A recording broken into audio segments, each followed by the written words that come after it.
Hey, what's going on, baseball fans? For this episode of the Going Yard podcast, we are powered by Baseball Lifestyle 101, where it's not just a game, it's a lifestyle. Yeah, exactly. It's got everything: shirts, hats, jewelry, shoes, phone cases, and much, much more. They'll have a perfect gift out there no matter what you're looking for that baseball player in your life or that coach in your life. You can find them something for their birthday, any holiday, whatever you need, Dan. Yep, and that baseball season is fast approaching, so keep an eye out for these things, especially for end of year gifts. But if you like saving money, go ahead and go to bl101.com, enter the promo code GYP10 at checkout, and you'll get 10% off of your entire purchase. Nothing's better than saving money, buying things that you were going to buy anyway, so you might as well just get that discount at the same time. So bl101.com, promo code GYP10. Let's talk about this episode. Yeah, it's fun and exciting when we talk to Pickle the Beast 417. Yeah, Jay McEvoy, had an awesome talk with him, got into talking about his college baseball experience. He grew up right down the road from us. Orioles fan, got into talking about our favorite memories of Orioles baseball and not so favorite memories of Orioles baseball. And it was awesome. We got into talking about even more things. Yeah, I mean, his knowledge of the glove world and intricacies that go into it are by far superior to the average person, that's for sure. He knows his stuff. He's got so much information and so much knowledge, and he talks a lot about, some of the players' gloves and what he likes and some of the different styles and stuff. Very, very in-depth information for the person out there who just normally goes to probably their local sporting goods store and buys a glove off the rack. You got to listen to this guy and all the information he has, because he'll steer you in the right direction to find a glove that'll work better for you, most likely. Yeah, I like hearing about his relationship he has with manufacturers, and his little tips and what he thinks of the gloves and things like that. He reaches out to him. Also, he talks a lot about his charitable work that he's doing, which we think is awesome. We love when players, coaches, anybody that we talk to not only gives their heart and soul to the game, but they also give back to the communities and for good causes. And we're hoping down the road to actually link up with him for his charitable organization and give back as well as a podcast. So enjoy this episode. Make sure you share it with all of your baseball community, friends, family. It's going to be great. See ya.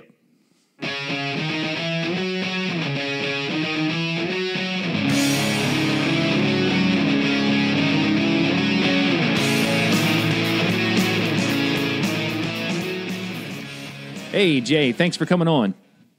Hey, good morning. Thank you guys very much for having me. Yeah, no problem. We've been looking forward to it for quite some time now.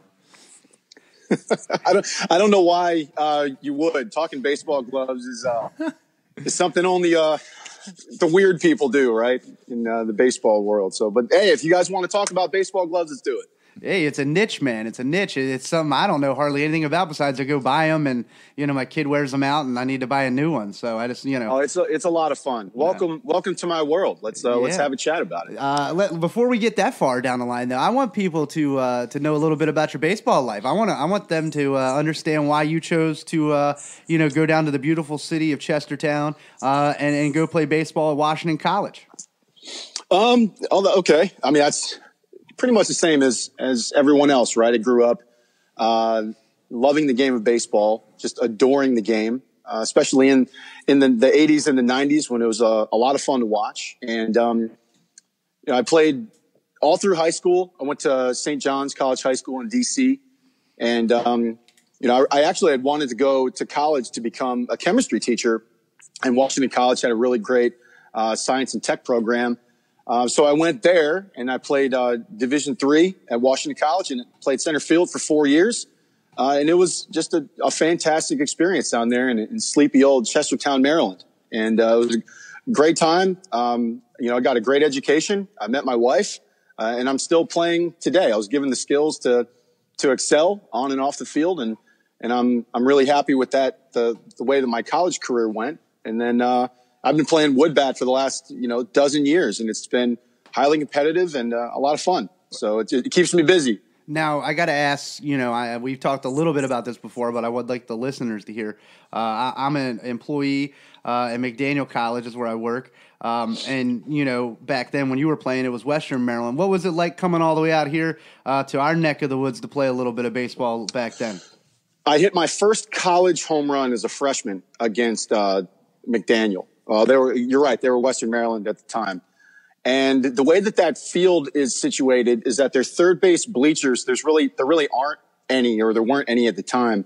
And I wouldn't say that I pimped it, but, cause that wasn't really a thing back in 2001. Right. But I hit it. It was a fair or foul job, and it was very close to the line. And I kind of stood at home plate watching it, and also stunned because I'm not exactly a power hitter. And it ends up going fair by a couple of feet, and the umpire, puts his hand up, and I'm still at home plate. So the entire time that I'm rounding first, I can see the people at third base crowding where the third base coach would be, and they're ready to just boo me. I thought it was going to be a John Rocker situation. I definitely was not looking forward to getting to third base, and they got dangerously close. So, that's my pretty much the only experience that I remember being out there in Westminster. But it is a great school, though. Wow, that's awesome. Now, what do you think the biggest difference was from playing high school to playing at the D3 level? I think that in high school things are fairly well regimented, right? When I went to St. John's, it's just morning, noon, and night with school, and then you go right to practice or right to a game. And then you come back and you do it all over again. And in college, you have a little bit more independence. I know there's mandatory weightlifting and throwing and stuff, and obviously practice, but what you do to get better on your own time is really important. And I think that adjusting to that took a little while. You can decide to go to class or not to go to class, and you can decide to go and wake up at 6 o'clock and go to the gym or not. And I think that adjusting to that level of independence was a big switch for me. And it took a lot more discipline than I thought I had, to compete at the Division III level. And a lot of people give D3 a hard time, but we were, a good program in a very competitive conference, as you guys know. And it was just, it was the time of my life. And it was a character building experience, and it made me a better person. Now, I want to stay on that a little bit, because I for people who watch your Instagram lives and all that, I mean, you're a very thoughtful, insightful guy. You don't just, ramble about, you're very insightful. I ramble. I mean, we're here. No, but I'm going to ramble. But now I want you to talk a little bit in the culture, of the Instagram, Facebook world. A lot of these kids live in a D1 or bust mentality, and they feel like they're slighted if they didn't get to D1 or get a bunch of offers and a bunch of looks. But you went and played Division III ball. It was highly competitive. You put in just as much work as the other guys. It's not like you put in less time as D1 guys. But you made a successful transition into a professional career to have a good job. Can you just talk a little bit about the balance of that sports life balance and how that leads to other opportunities outside of the game? Yeah, sure. Well, so first of all, I mean, when I went to St. John's in DC, we were, a top high school program. In the Washington Post, we were always ranked number 1 or number 2. We always had reporters coming to our games, and people were, getting introduced, to some of the change of being interviewed, right? But in St. John's, women's and men's basketball was the sport. And our baseball team, though, gaining national acclaim, was not, as I guess the coverage wasn't there as much. So, when you're talking about I don't know. I guess it's a little bit more difficult. And I also kind of forgot the question. So I was thinking about my high school days, which are so long ago. No, and what I'm getting at is the D1 or bust mentality of kids. You know what I mean? And you went to Division III, and you played, you had fun, you enjoyed it, and then that led to a lot of opportunities and success outside of life because of the education that was provided. Along with the playing of the game itself. Yeah, there's opportunities everywhere, and it's not just for playing baseball. I think that you're right. And then they say that they're D1 bound, but they're, playing Fortnite. And, people will say that this is exactly what I want, but it's just what I'm telling you that I'm going to do. And a lot of people don't actually live that life. And, it takes 5 years to be an overnight success and to get to the highest level, and they don't see the work that gets put in. So hopefully everybody is working. Hopefully everybody right now is at the gym, or they're throwing or in their conditioning programs. but I don't know. There's only going to be so many positions out there, but in the D1 world. But in terms of just playing baseball, there are opportunities for everybody, and not everybody's going to be a professional. So go where you're going to grow as a human being. Go where you're going to get a combination of an education and an athletic experience. And there really is an opportunity. I'm a testament to that. There's a place for everybody to play. I think that might be my favorite quote that I've heard so far since we've done this podcast. It takes 5 years to be an overnight success. That's awesome. I'm not sure if that's your quote or if that you got it's that. Not. I love it. I'm a very unoriginal person. I probably came across it listening to Tony Robbins or something, but it's very true. I mean, when everybody wants to talk about the grind and they have to like film it, all that stuff is great, but it happens in the dark, right. And that's the definition of character. It's what you're doing when you think that no one is looking. And a lot of that stuff needs to happen, at sunrise through sunset and every moment in between. Now, on your Instagram, I'm paraphrasing here because I don't have it right in front of me, but you have something in your bio that says you think that the game of baseball could change the world. What's the biggest lesson you've learned from playing the game?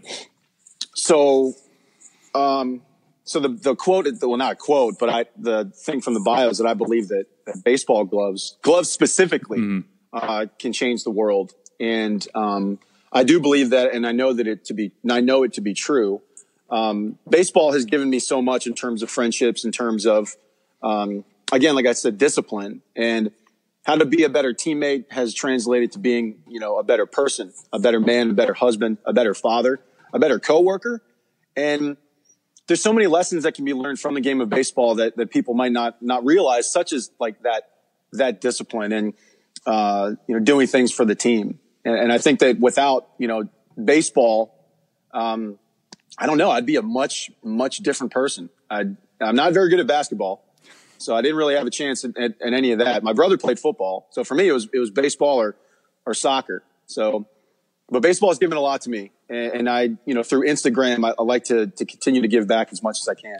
Now, did your brother play baseball as well? I know you said he played football. Did he play baseball as well? Yeah, he played baseball through his junior year. And then he became a team captain on the football team, so he focused more on that. Now, you're twins, correct? That's correct. Yeah, so Tommy and I are twins. Who's better? Better at what? Baseball. I guess I am. Okay, I am. Yeah. All right. I just wanted. Dan wanted to know who was a better singer. Dan's a singer, so he'd like to know who's the better singer. No, neither of us are gonna be singing anytime soon, unless it's ironically. But no, Tommy was an excellent pitcher. On JV, I was the only guy who could catch him when we played JV our freshman year. He was, this was also the year of the Hideo Nomo, and he used to pitch like Nomo as well. And he used to throw, complete game shutouts using that windup, and everybody hated it. And he was a heck of a pitcher. And I was really upset when he stopped playing baseball. It was, like a bond between us had broken. But it's all good. He was an all-net cornerback and wide receiver, so it worked out okay for him. You want to hear a funny story? I'll make it quick. So Hideo Nomo, I was playing, it was only a couple years ago, I was playing men's softball, and I was with a bunch of guys, and it's hard to tell like how old some people are these days because everyone has a beard down to their belly, and like you don't know, like everyone looks like they're 40 years old. So I was talking to them, and we were just warming up before a game, and I was doing Hideo Nomo's wind up. And I was like, this is what every kid in 1996 was doing at baseball practice. And they're like, That's right. They're like, I don't get it. I'm like, Hideo Nomo. And they're like, I don't know. And I was like, 1990s, he was big picture. And he's like, and the one guy's like, yeah, I was born in 96. I was like, oh, at least you didn't say Dice K. Oh my gosh. I felt so old, but I was like, how do you not know who this is? Oh my gosh. Well, that happens all the time on social media. I'll be talking about, gloves or players to them is a bygone era. And for us, it was what we grew up with. So, it's also, that's kind of what I focused on as well, is bringing some of that historic context of the game of baseball, and then specifically the nuance of baseball gloves to people that had no idea previously, which is also a lot of fun, right? I mean, Hideo Nomo, when he was using a Wilson and it was a two-piece and nobody talks about that. And he had his own patch, which was a tornado, which was really cool, in black and yellow. So, yeah, I mean, it was great. It's just great stuff that happens, and it's thanks to baseball gloves that we can bring that stuff and make it relevant now. Right. Now, I wanted to ask, because you kind of brought it up. You said you were a catcher. You caught your brother. What position did you play, I guess in high school, and did you continue to play that position into college? So I only caught for my brother, and I hated it. I would not consider myself to be a good catcher at all. And plus, Tommy and I, we would argue all the time, very loudly in front of everyone. My mom was so disappointed, but it's okay because she's this old white lady, and we're both adopted, we're both Korean, so it's easy for her to disavow us as her sons.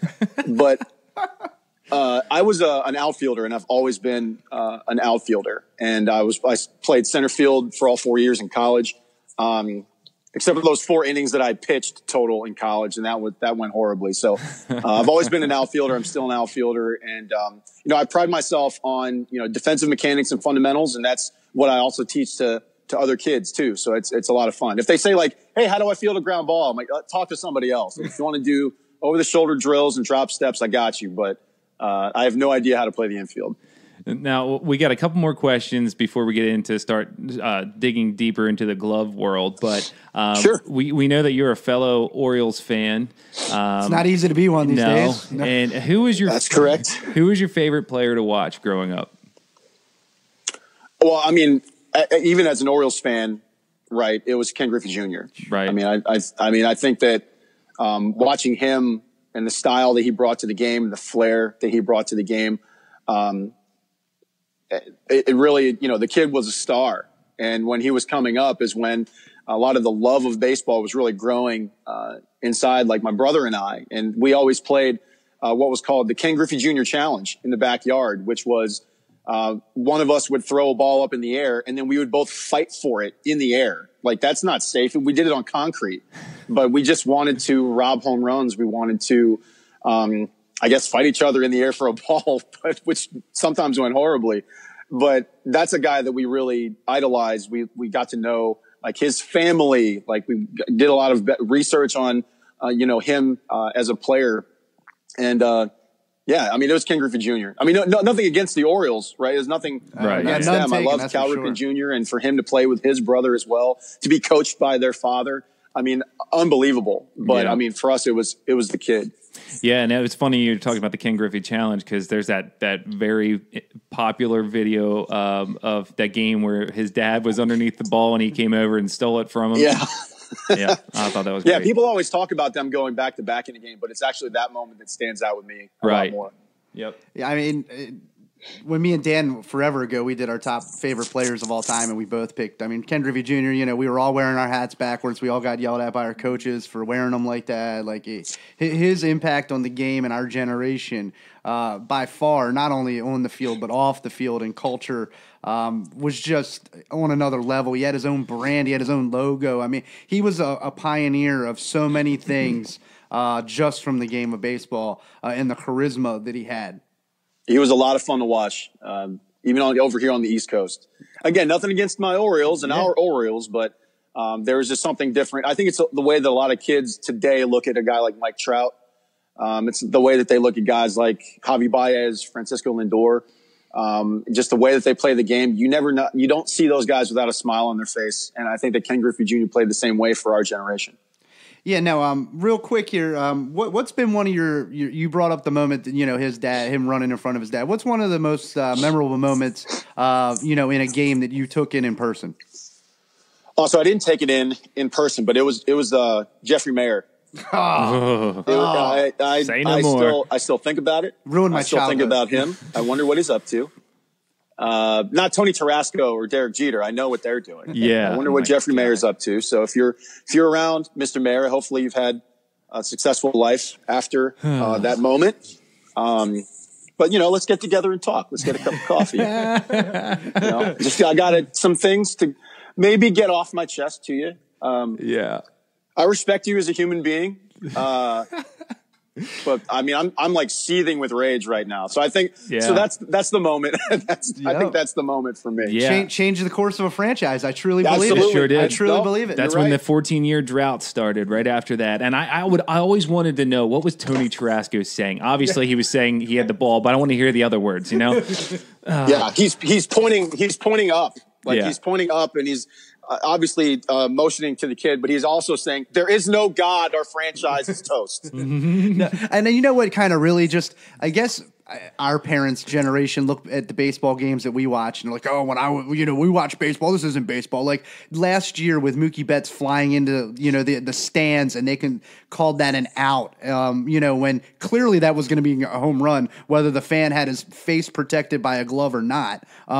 They called that an out as opposed to the Orioles lose a game, lose a series, and that's the demise of a franchise, all these years later. But the technology has caught up, and then the rules slowly catch up. I mean, there's 14,000 cameras for every possible angle now, and there was only maybe like 4 or 5 back then. There was a dedicated umpire to right field. Yeah, he had one job: look at the foul line and look at the player. Garcia made the right call. I am telling you that he was there to see it. But, the camera. I think about that one home run that hit. It was in Oakland Coliseum and it hit off the top of the railing, and they reviewed it and they still got it wrong.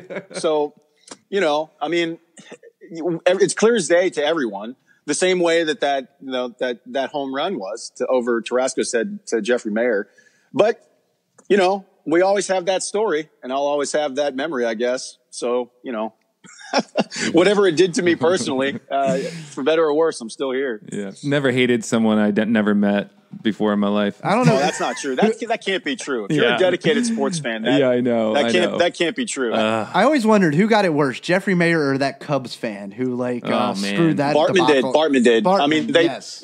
Jeffrey Mayer was celebrated in the Bronx for what happened. I mean, I think they had like a parade in his honor. I mean, Bartman, it ruined his life. So I think, Cubs fans with their passion similar to the Yankees, that's great. But his life was in jeopardy for a long time. Yeah. Oh, man.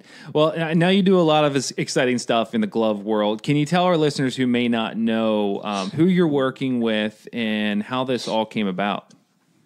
So how it came about is a different story, but I'm working with kind of all of the companies. I've been at this Instagram thing for a number of years now, and I think that what people figured out is that I not only love gloves, but I can be articulate about them, from patterns to leather types and different styles. And a lot of the companies, they know that I don't smear people on social media. I kind of keep to myself in that regard. And so they all kind of have come to me over the years, and the majority of them have. And I provide a lot of feedback on new things and old things, get on the phone with them, give them ideas, tell them how things are going, what I see from the social media landscape. And those friendships have been really great. They've been really, really special to me. And I, even as a glove guy, I never thought that this is where I would be. I never thought that I would be, in the phones of, the Rawlings, the Wilson, Marucci, Easton, SSK, you name it. I mean, it's a dream come true, and I'm not taking it for granted. Now, most people, I think when they think of, these glove guys, they think of guys working, behind the scenes in a little room, doing all this extra work. You put yourself out there on social media to share your knowledge and information. What made you decide to do that? Because, so many of these guys don't, even get on the platform to even think about sharing all the knowledge. So what made you choose to do that?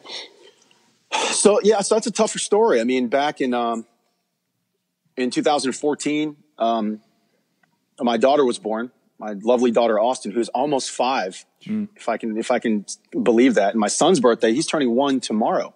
Wow, happy birthday on the 11th. But when she was born, and I was playing baseball 6 days a week. Maybe resting for a day. I don't even remember. I was always gone. My wife was a combination of in law school and working. And then once we had Austin, everything changed. And now I went from 6 days a week being gone to being home 100% of the time.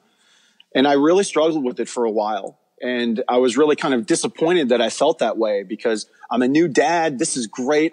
You're up all night, and it's miserable, but it's quasi miserable because you just love your children so much. Right. But when she went back to work, now I have all of the responsibility, and I wasn't doing well mentally. I was alone, and I was, really just looking for connections besides like my teammates and my set of friends.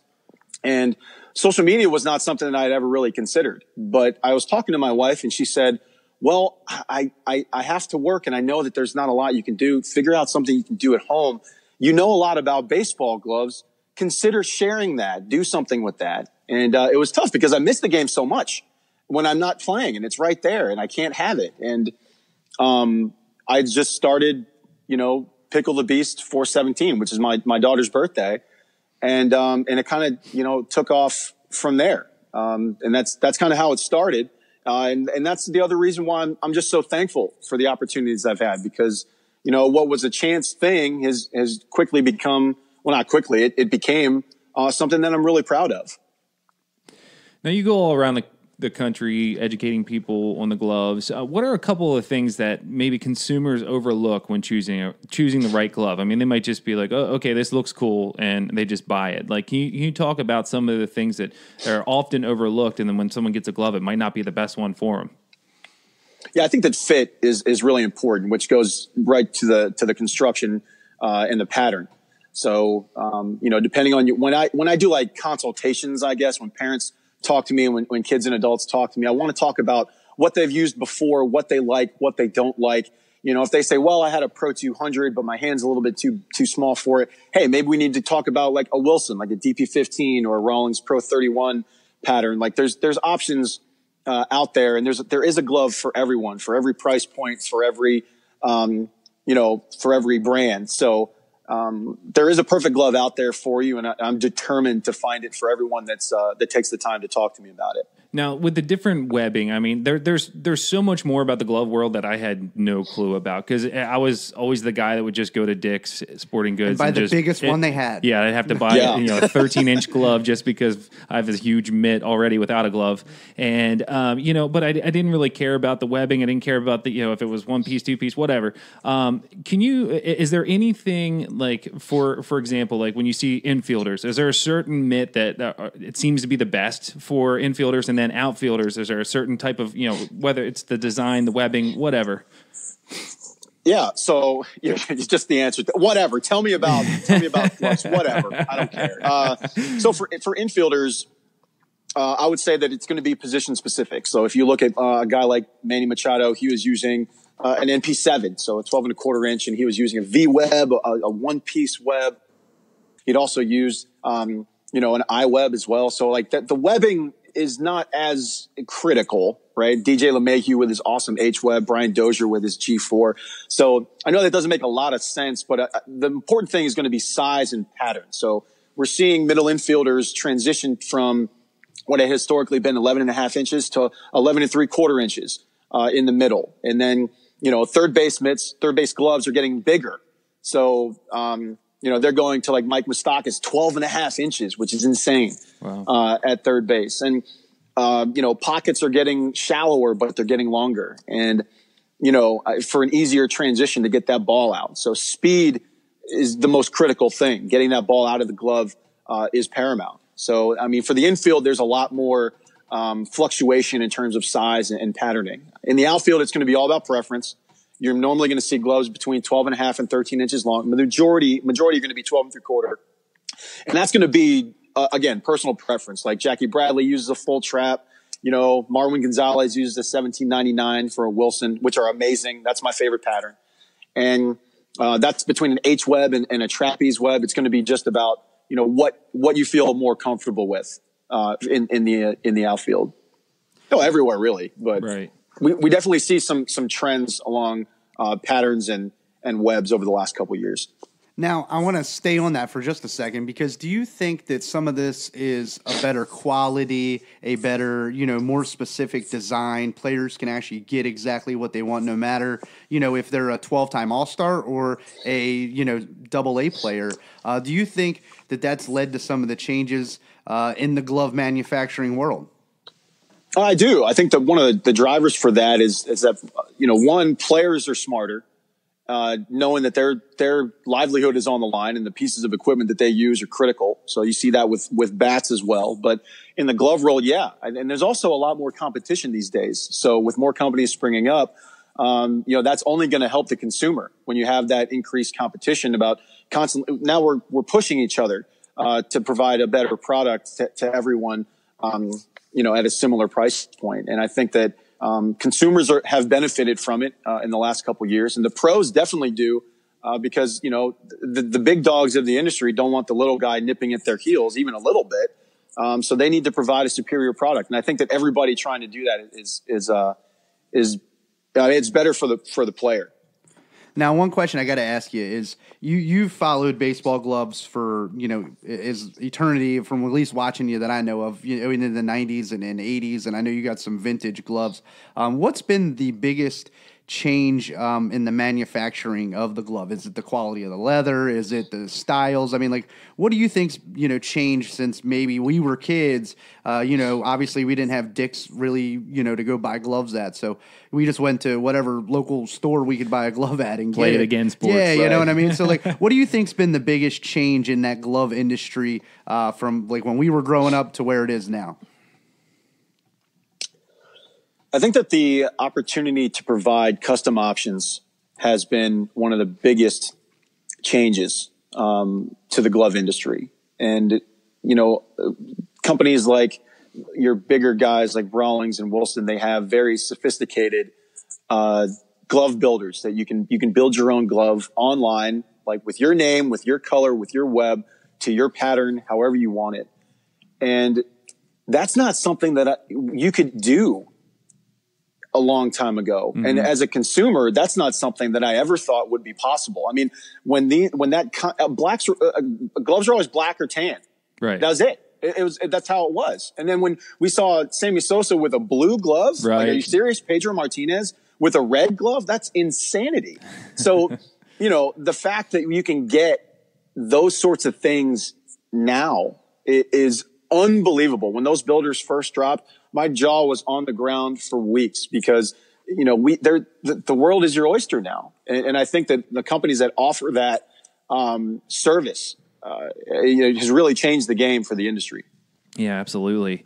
Now, I love the last, not last couple of episodes, but a lot of the episodes we've done recently, we've talked to players and coaches that not only have given their hearts to the game in terms of how they play and how they coach, but they also give back. Can you talk about some of the charitable work that you've been doing with your company and everything that you're doing there? Yeah, sure. I mean, it's, all the charity stuff just kind of came out of nowhere. Just wanted to do more with the platform that I had. My friend JD Wilcox and I, we did some charity work supporting the type 1 diabetes community back in 2013, 2014. And it changed the way that I looked at everything. And I vowed that I was going to do as much as I could for the T1D community after seeing the kids. It's a pretty misunderstood disease. And talking to the parents and meeting so many representatives of the diabetic community is really, it's mind blowing and it's life altering. And so I've done everything that I could for them using baseball gloves, from giving them away to raising money to every dollar so I don't really sell gloves, but if I do, 100% of it goes towards the T1D community.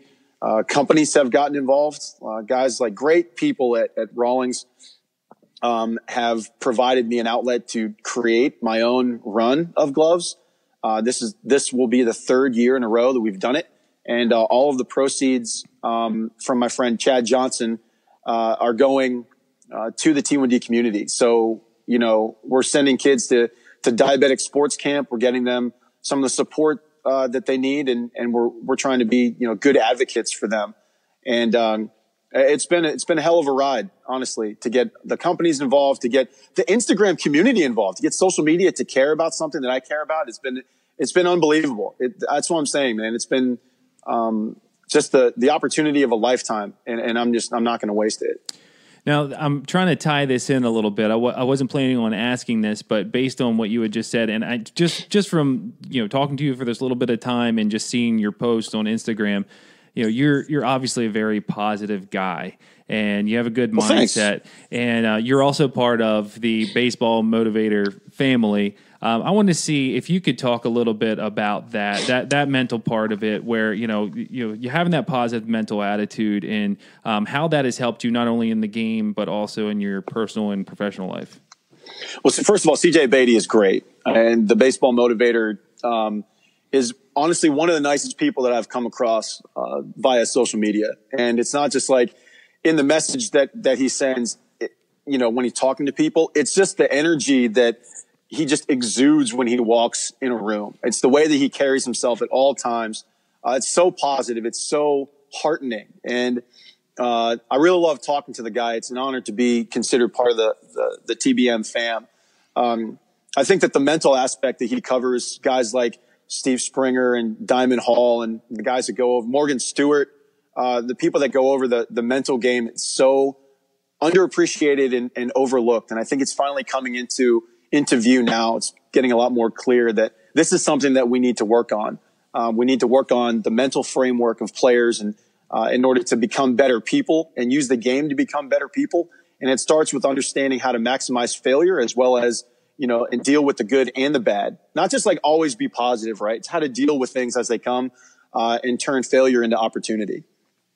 Right on. Now, Jay, I know you said that you're working on a third-year glove, and working with all these. Where do you start at when it comes to designing a glove? Is it, I'm sure you have a gazillion ideas in your mind. How do you narrow it down to like what you want it to be and, and how you exactly want to lay it out? Where do you start at, and what's that process like? That's a funny question and quite timely, because somebody that I'm going to be working with on this project for this year just asked me last night. He says, what's the process that we're going to go through to try and figure this thing out? And there is one and there isn't one. We need to be conscious of, what sort of pattern is going to sell, like what's going to be kind of polarizing as a pattern first.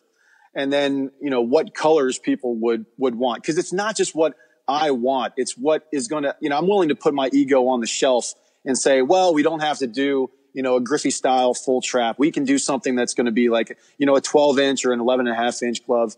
Cause we know that those are going to be more popular.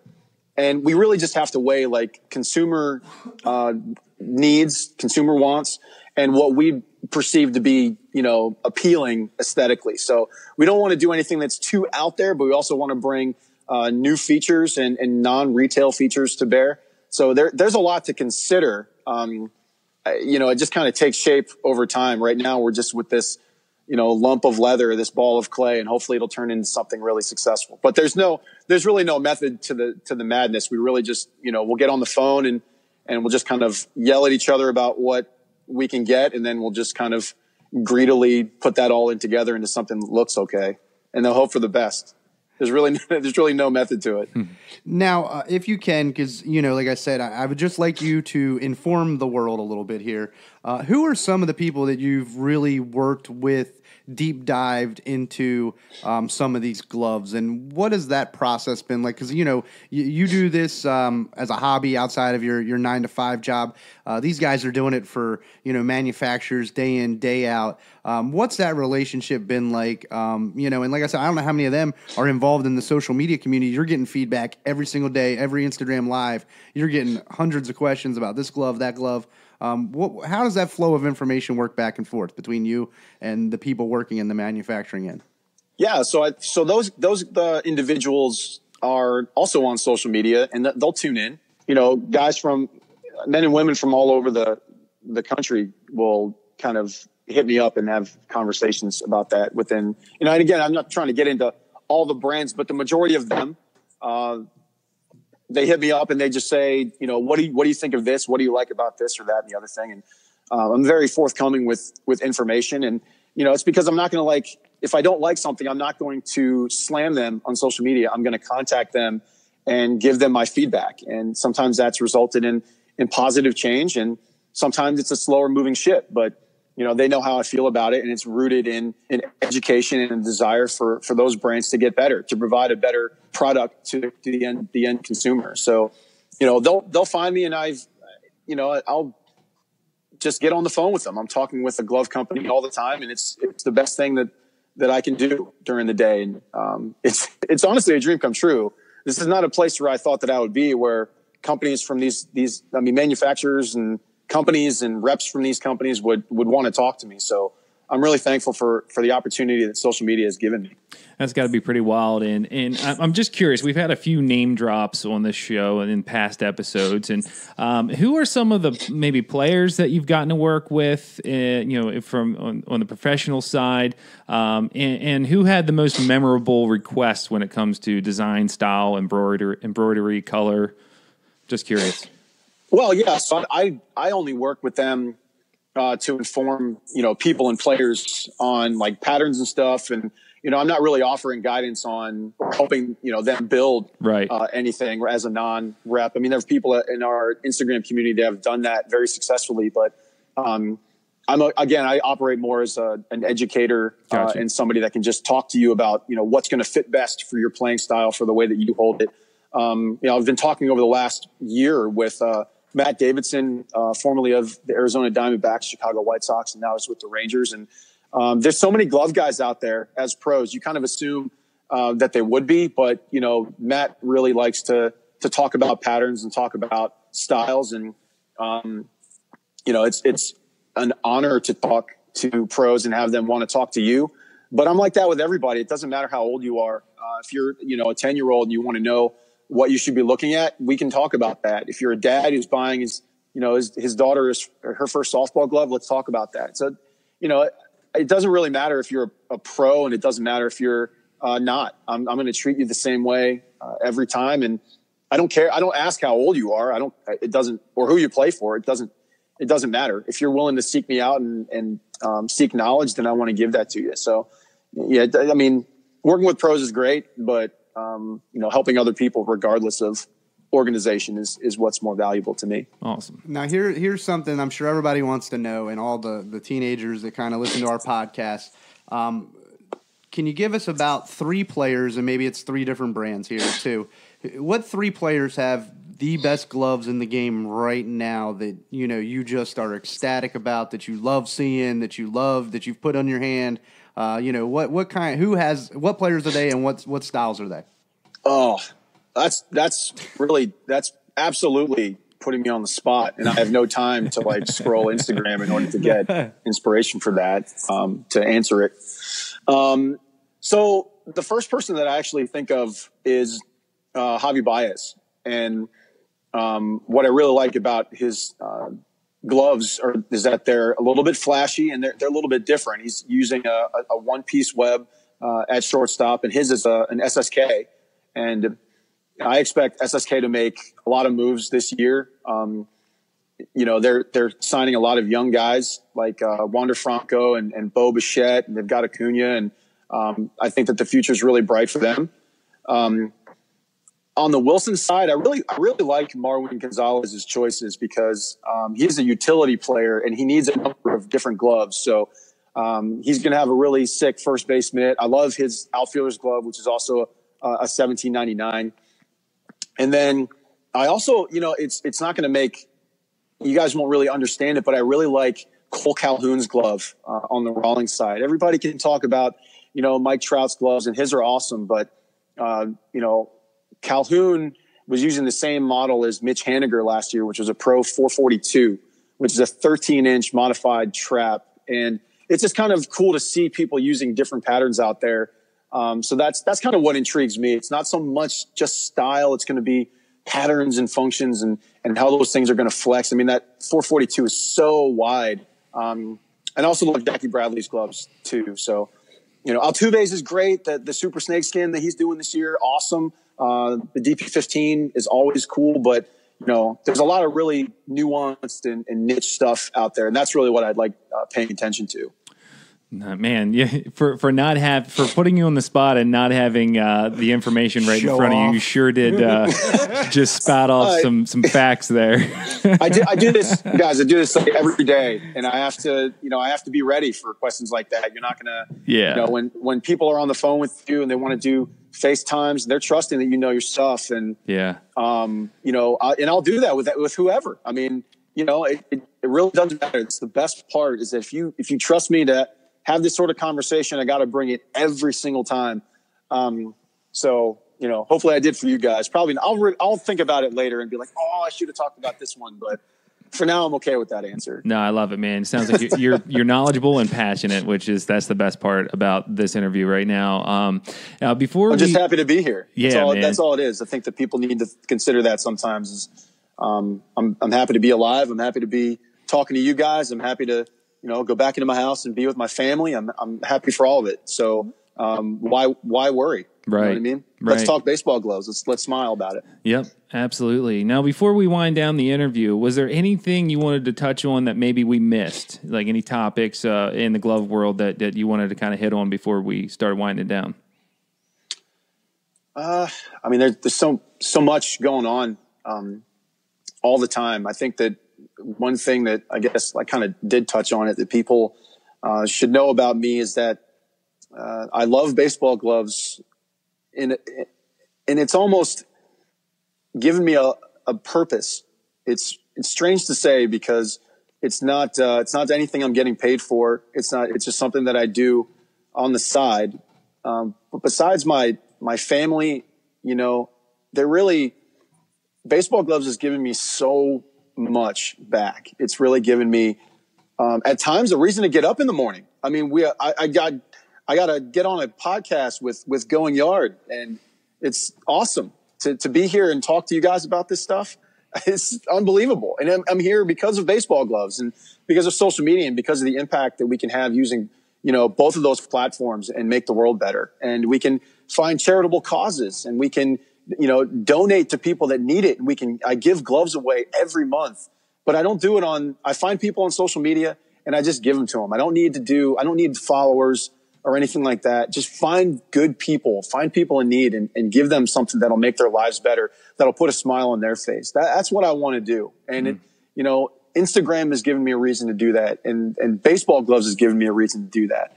And I'm just honestly so thankful for the opportunities that both have given me that I could not be happier. And I mean, it's really a privilege to be able to do this stuff and talk to you guys. I know that's rambling. That's the definition of rambling. No, man, you bring up a great point here because like me and Dan started this podcast really in the interview side of it to talk to people like you that are actually, experts in what they do and lead people in the right direction and go find a resource in that, Instagram or YouTube, wherever you're finding us at. But go, we may not know it. We don't know I just know what gloves I like and what they look cool. I don't know how functional they are really, honestly, anymore. But like, we want to lead people in your direction so that way you can impact their life even more than we did. And you're doing that on a daily basis. And, one thing I want to ask you here real quick, Jay, is the bus stop series thing that you're doing. I love it. I think it's fun. It's unique. How do you, why do you pick certain gloves? And, for people who don't follow you or follow along to it every day, let them know what that is. And then, talk a little bit about how you pick the glove and all that. The bus stop series is just something that I'll be doing through the end of the month. I'm taking a class down in DC and I have to, take public transportation from my house in Virginia to get down there. And I always carry a glove with me anyway, but I never really carried one to work. But because, I have a backpack and a laptop and you look like an idiot on the subway anyway, might as well just bring a glove with me. So because I knew that I was going to be down there for a couple of months and I knew how many gloves I had, which is too many, that I would be able to take one every day and it would be different every day. So instead of taking a picture of it, on the subway or something like that, I just kind of walk with it through DC and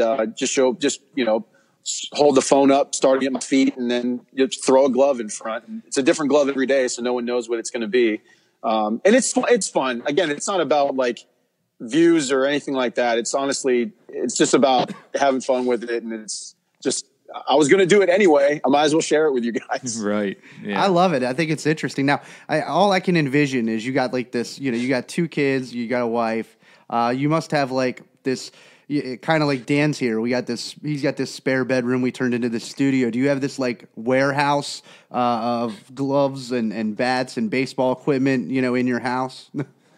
Yeah, I mean, come on over sometime. You guys aren't too far away, and you'll see the glove room. It's not really anything special to behold. It's mostly an entire spare bedroom in both closets. But I have a makeshift studio, which is a table, and that's where I'll do the Instagram Live stuff. And there's baseball equipment everywhere. There's about 90 gloves, 30 something bats, and a bunch of all the accessories, right? A lot of cleats and things like that. So it's my entire basement. Like, my wife only comes down there if she wants to do her laundry, and that's it. She has no reason to be down there at all. It's all baseball stuff. And then when my in-laws come and visit, they have to sleep in that room with all the gloves, and they might as well be like scary clown dolls to them, because they don't, they're stacked up everywhere.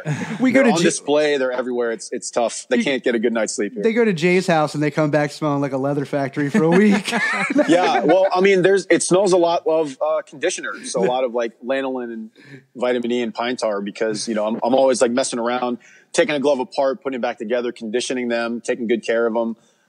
So yeah, it doesn't smell, well, thankfully not like a leather factory, like a tannery. That would be terrible. But, it definitely smells of the game, if you know what I mean. So if you ever came down to a Nats game, and I'll take you guys to an Orioles game or something like that, I'll have to show you. Yeah, let's do it. Absolutely. That'd be Let's awesome. absolutely do it. Yeah, I mean, there's no reason for us not to. Correct. And absolutely not. So awesome. Well, let's do that. Let's move on. What are some of your goals in the next 3 to 5 years? Jeez, you guys are we're digging in. We go deep, man. We go deep. That's a tough question. 3 to 5 years. You mean in terms of gloves and stuff? The charity, the gloves, all those things. Yep. I want to build that up as much as I can. I want people to know that there are, people out there like me that just want to educate and help other people, and to provide opportunities for these, for these charities. And, we want to continue to build that as much as we can for the T1D community. I've also done a lot for St. Jude and as well. And, baseball gloves can change the world, and it can change the way that somebody looks at the world differently. And I truly believe that. And the ripple effect that we can have from that initial splash can be so big if we really push toward it. And in the next couple of years, I would, even in the next couple of months, even today, I want to be able to change someone's life. And that's the only way that I've looked at this. And why it's been so enjoyable is today is an opportunity to make someone's life better. We can do that every single day with the homeless, the underprivileged. We can give a glove away to a kid that doesn't have one. We can raise money for people that don't have it. We can raise money for medical supplies for people that with the rising costs of medicine and insulin. We can do that stuff from our phones. We can do that. And it's a wonderful time to be alive, and it's a wonderful time to help people. So it's not so much the next 3 to 5 years. It's the next 3 to 5 hours. And that's really what I'm looking to do. I'm trying to help somebody today and every day. And that's the way I kind of look at it. I'm not really worried about 3 years from now as much, because you don't know what's going to happen, but I can control what's happening right now. And that's what I'm going to try and do. Beautiful. Man, I love it. Jay, I'm sitting here listening to you, and I'm having I just saw a video the other day of Jim Valvano, and I'm sitting here listening to you talk, and I'm like, man, I'm feeling it, dude. I feel it. Your impact, I'm not as articulate as Jimmy V, but your impact's incredible, man. And that SB speech always makes me cry. And that's the type of impact that I want to have on people. Man, I can feel it. You're passionate about it. You love it. It's authentic. It's genuine. What you're doing is second to none, man. We got nothing but respect for it. We'd love to be a part of it and help out, honestly, at any time if we can, because we understand that people go through things and all they want is just a little help. They don't even need to know where it's coming from, but just a little help and goes a long way. And what you're doing is fantastic, man. We love. Well, you guys are helping out. I mean, by being on this podcast and spreading the good word. And, you guys are helping out a ton, more than you guys know. And, I think that, if anybody needs anything, it doesn't have to be baseball glove related. Just hit me up, man. I've been there, and it's not fun, but, we'll get you there, and it's all right. It doesn't have to be back to good, but we just need to get you out of the bad. Yeah, that's great, Jay. For people who want more information on the charitable work you're doing, more information on the gloves, if they got questions, I know you're very personable. You get back, you reach out. Where can people get more information about what you're doing and get in contact with you? Yeah, it's all on. I'm not like on all of these platforms, so I've only been on Instagram and a little bit of YouTube, but at Pickle the Beast 417. It's all one long phrase, one string. It's from the Sandlot, so if anybody likes the Sandlot, you can come holler at me about that. But yeah, just hit me up on Instagram. That's where you'll find me, and we can talk about the work that we're doing for the type 1 diabetes community and getting them what they need, and getting kids to sports camp and all that stuff. So let's connect and hit me up for whatever you guys need. The topics are very wide ranging, so it's whatever you need. Even if you're just curious, let's talk. Right on. Well, let's finish off the episode with this last question here. If you had one at bat for the Orioles, why are you laughing? That would be a dream come true. They might need you. Are you serious? I know, but honestly, the Orioles probably need you, man. Yeah. If you had one at bat for the Orioles this opening day, and you had just one shot here, what song would you choose as your walk-up song to the plate? It would probably have to be my walk-up music from college. It was Blood of Cucullin from the Boondock Saints. It's that opening theme song. And, my last name is McEvoy, and nobody really understands that when this Irish song, this jig comes on, why this Asian dude is walking to the plate. So it's always kind of fun to see people's confusion, but I think that I would have to do that one more time just to get that one last opportunity to walk to the plate with that song playing. That would be amazing to hear that at Camden Yards. That's awesome, man. Well, there it is. Very nostalgic. Let's go. Yeah, man. I love this song so much. I told you offline that my kids love this song. They call it the St. Patty's Day song. Yes. And my daughter I learned how to play it on the guitar, and taught my daughter how to play it on the violin. So really? Yeah, she's very. You have to send me some videos of that. That's amazing. She does it very slow, but she's got at least that intro part of it down. So what would you think? What would you think if somebody came to the plate with that music? Right? There's so much stuff you could have chosen. My God. But if somebody came to the plate to that music, what would you think as a huge fan of that song? As a huge fan of the song, I would be so jacked. That's what when you had mentioned that when I had asked you about it, beforehand, just so we can get it downloaded, I was just like, oh my gosh, that is the best song ever, and it.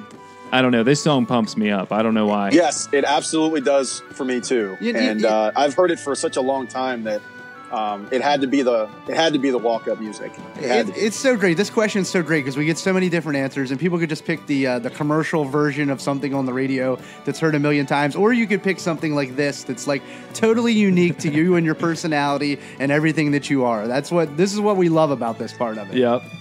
Way to bring it full circle, guys. Yes. Absolutely. You guys are good at this. You should have a podcast. We'll try it out. Fantastic. Awesome, man. Well, Jay, we wish you the best of luck in everything, and we're definitely Thanks, guys. This season. Let's get together. Let's go to a couple of games, Nats games, Orioles games, whatever. Let's do it, and let's have a blast. Absolutely, and thank you guys again for having me on. This is a lot of fun, and let's keep in touch. All right. Let's talk gloves. I'll get you guys hooked up properly. Let's do it. Appreciate it. Thanks, Jay. Hey, thank you guys for having me. Take care. Stay grassy. All